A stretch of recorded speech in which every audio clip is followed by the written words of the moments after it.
All right, so we're going to continue talking about how to deal with muscle.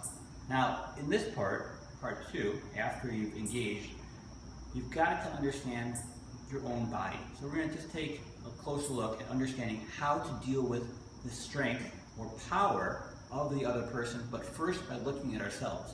Ultimately, when you do Wing Chun, all we're doing is self-development. In the long run, in the big picture, this person represents nothing other to me than a singular target. I don't worry about chasing their hands or pushing, pulling, anything like that. I want to learn full, total body control of myself at all times. So, but to deal with the power of the person, we're going to look about controlling ourselves first and controlling our own power. So when we talk about that, you've heard me say before in other videos that I am stronger if I hold a weight here. Just think, if you hold, a 50-pound dumbbell here rather than out here, I'm using more muscle if I hold that dumbbell out here. So for example, if I'm out here and Lou tries to push my triangle either way, see, you can move it very easily, because I don't have that full arm to body connection that I want. But now if I'm here, like if I was to hold the dumbbell this way, and he comes and tries to push and pull that, see? And I'm not like fighting that muscularly wise. All I'm doing is standing up nice and straight to allow the connection of the arm to body to happen. Standing up straight and just focusing forward. Where, like I said before, I don't want this to collapse, I don't want to push out on it. That's a balance that you have to learn for yourself. That's the tension that you're looking to have. You should have a controllable tension. It should feel exactly as if nobody's touching you. Because if I'm this way here, now if I tense up, I should feel that myself tensing up. And if I do, I have to recognize that that's wrong. So if Lou pulls on me, for example, and now I'm resisting, I feel that tightening up here. See how he pulled me forward on that just a little bit? Now, my body comes forward because he pulls my whole structure. And I don't allow that tension to build up. So, which will lead to ultimately the next part in the future, but one thing at a time. So that's why you have to understand your own structure. That's why in Wing Chun, I never extend my arms out yet. Intentionally, voluntarily extend my arms out this far. I should, at my best, work on keeping my arms, whether I'm in chi style or fighting position or whatever I'm doing, in this close position here. And we're talking just like this, a few inches away from the body. Now, that's to make yourself as structurally powerful as you can. When we're talking arm to body, and ultimately, your legs have to support all of that, keeping your center of gravity vertical and controllable. So now let's talk about the other person and their power and how to control their power. So I'm learning to maximize my power and control their power. Now, when the other person punches, let's say Lou has the starting punch position, okay? Now, there's beginning phase, okay? There's the middle phase, which is where you want to execute the power, and then there's the extended phase. Now, you may ask yourself, which is the most powerful of those three different positions? Beginning, middle, or end? Well, like I said, just right there. The middle phase is that execution phase. Think about swinging a baseball bat or swinging a golf club. I have beginning, middle, where you want to execute, and then the ending.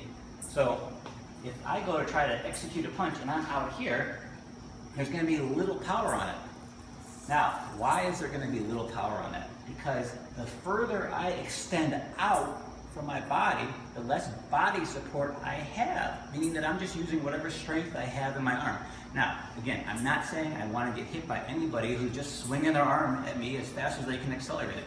There's going to be power there, but we're talking about how to maximize power and understanding where power is coming from so I can ultimately adjust myself to control myself against that force. So when I'm just doing a simple drill here, for example, and let's say Lou just comes in and he's going to punch with the rear hand. But I'm here.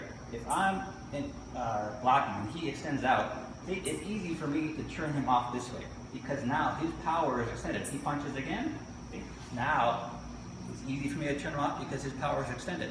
But now, if I come in and he punches, it's harder for me to turn just that little bit because he has a greater connection of power from his arm to his body.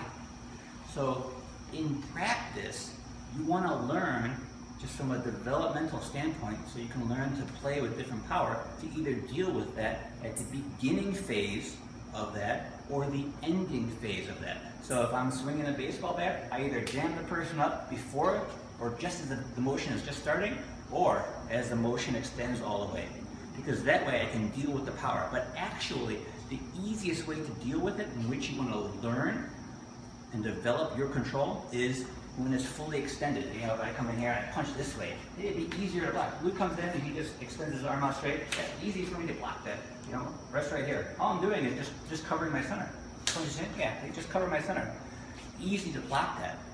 So when you do that simple drill, just pot punching, he comes in and he punches, yeah, and he punches again, okay, that's it.